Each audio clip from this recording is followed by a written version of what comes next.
YouTube? It's your boy Johnny. Back in here with another reaction video.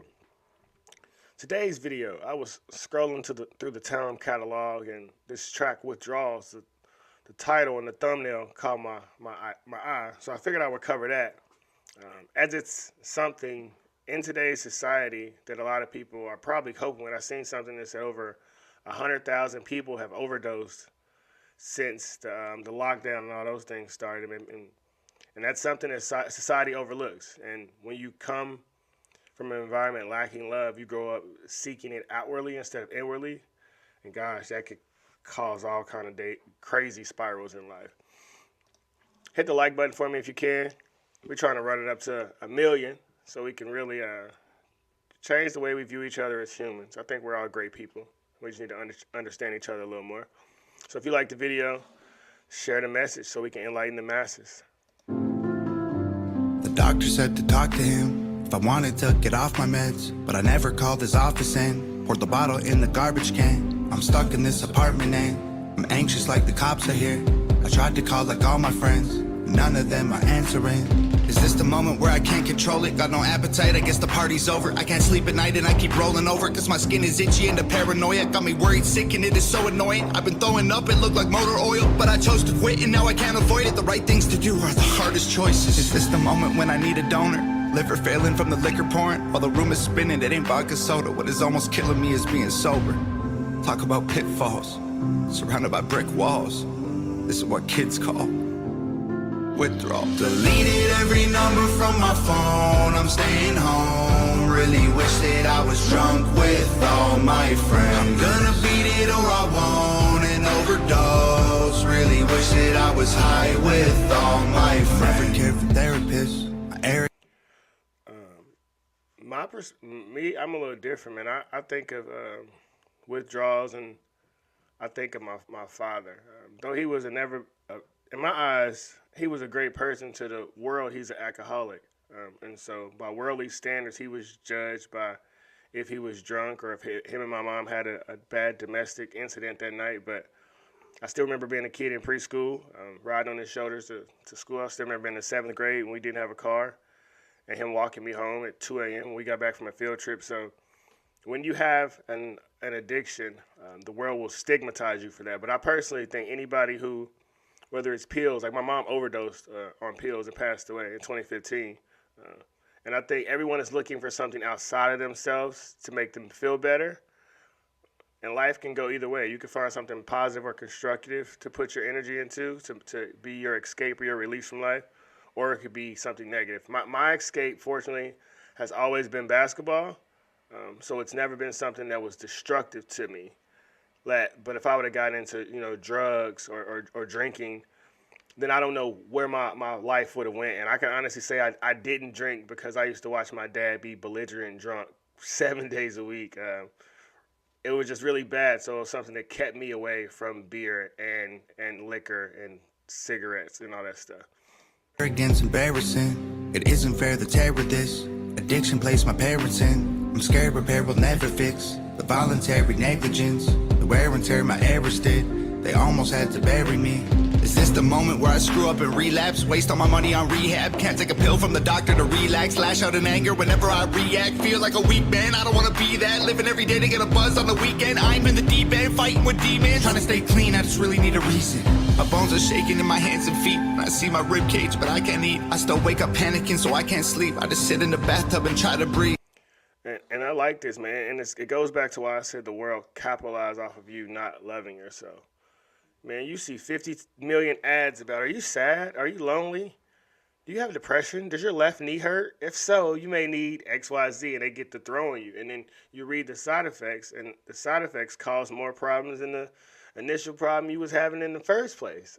And that's why I look at life and I say, you break down the church, so you broke down that sense of security and faith in God. Families are broken now, so you don't have a happy father and a happy mother loving their children. You got mom working, paying bills, and you got kids dealing with a lot of pressure, not feeling loved, not feeling seen or supported.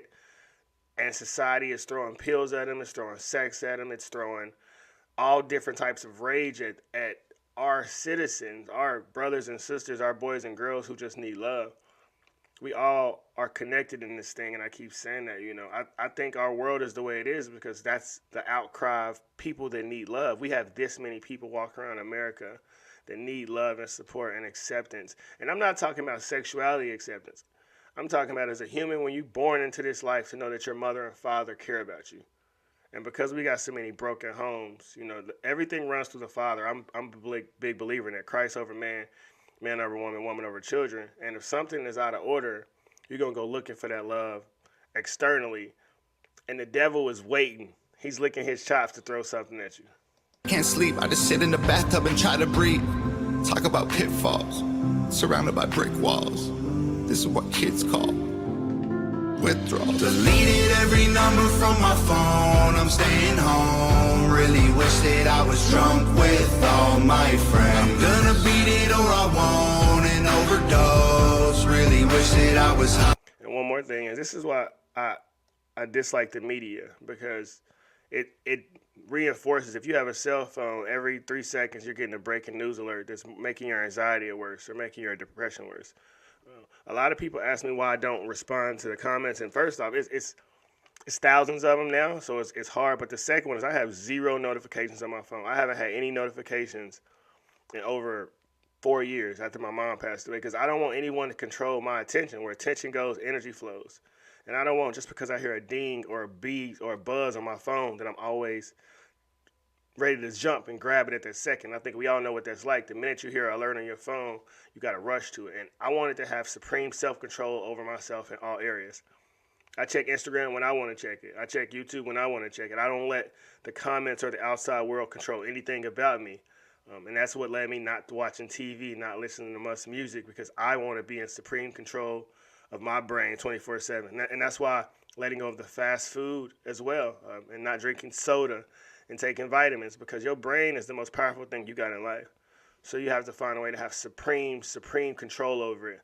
Thoughts are things, and what you think slowly manifests into your reality. And James Allen, he said a man's mind is like a garden, and whatever you plant in that garden, it'll grow. So if you plant a bunch of negative seeds and weeds, and that's what you'll eventually manifest into your life. So I've gotten to the point of planting positive happiness, abundance, loving, caring, harmonious thoughts, and that's what's manifesting into my life, which is why I'm able to connect with all these good people on the internet over some great music.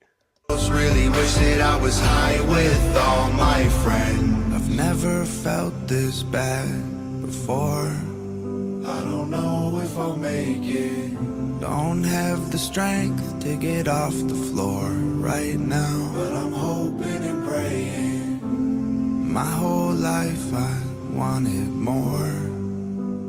This might be the end, but now I've had too much fun. It's over now. I loved what I hated. Deleted every number from my phone. I'm staying home. Really wish that I was drunk with all my friends. I'm gonna beat it or I won't and overdose. Really wish that I was high with all my friends. Deleted every number from my phone. I'm staying home. Really wish that I was drunk with all my friends. I'm gonna beat it or I won't and overdose. Really wish that I was high with all my friends.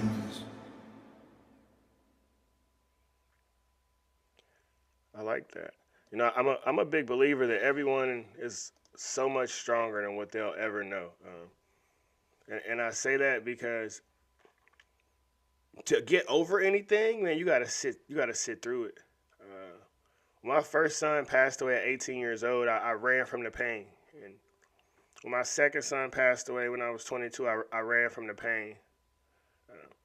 And then when my mother passed away, that's when I couldn't run anymore. I remember sitting at home, by myself in my room for, man, it seemed like months, but in reality, it probably was a couple of days. But I had to sit through the pain, and I can say now, here I am on the other side, man, I feel great, and that's being 100% honest. I don't have no remorse, because I know that I carried myself the way that my children and my mother would be ultra proud of what I've become and how I've grown. Yet we all run into that fork in our life when something hard happens. You can run from it, and then running from that problem causes another problem, and then running from that problem causes another problem, and then running from that problem causes another problem. And that's when we all individually will reach our different breaking points when ready to return to the Father and seek the kingdom within. I'm a firm believer that God gives you nothing you can't handle. And at some point, you'll get tired of the pills. You'll get tired of the liquor. You'll get tired of the sex. Whatever you're running to escape life and consciousness, you'll get tired of that, and you'll see God, and you'll be able to be still and remove that dark cloud over life and see how abundant the world is. Because I don't believe that we live in a negative universe. I don't believe that at all. I'm a firm believer that your personality means your personal reality. The way you see things through life, the way you view things, that's what you'll manifest. I can't see life through anyone else's eyes. So I don't see how you view the color spectrum or how you view words or how everything is different from person to person. And once you grab that concept, you learn the biggest battle you ever fight in life is you against you. And, like I said, man, I remember being a person where I wanted to go one way. My body wanted to go one way, and my mind wanted to go another. And I've slowly, how in the old commercials, not commercials, but the old cartoons, he's had the angel on your shoulder on one side and the devil on the other.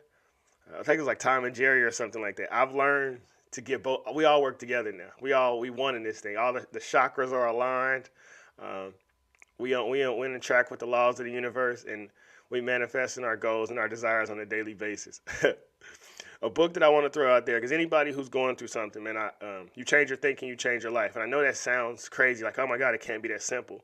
It's not a one-day process or a 1 month or maybe not even a 1 year, but you have the power to change everything within you. So the book is by Wayne Dyer, and I don't know if you've ever heard of him. If not, but man, check him out. He's a super awesome dude, has a real chill voice and all that. But the book is called Your Erroneous Zones. And it was originally published in 1976. And listening to him just really also helped me with more being accepting of myself. When the world tells you can't be anything due to your skin color, simply, and then you grow up in poverty, and then your mom and dad my parents had really bad domestic violence. Like, I've seen my mom bloody more times than I can count. I've seen my dad in the back of a paddy wagon more times than I can count. But growing up has gave me extreme empathy for them, and I realized they were just people. They literally were just two human beings trying to figure out this thing called life, who happened to have a kid, and it was stressful for them. And I looked at them in a while, and I judged them for the action, the way they carried themselves and conducted themselves. And when I forgave my parents, it's like God forgave me. The ultimate freedom is forgiveness. So if you don't get anything else from this video, forgive anybody who's wronged you. Not for them. Forgive yourself for holding any resentment towards them, because they can't feel that pain. They don't know you're mad at them. That's all inside of you, which is stopping your alignment and stopping your glow.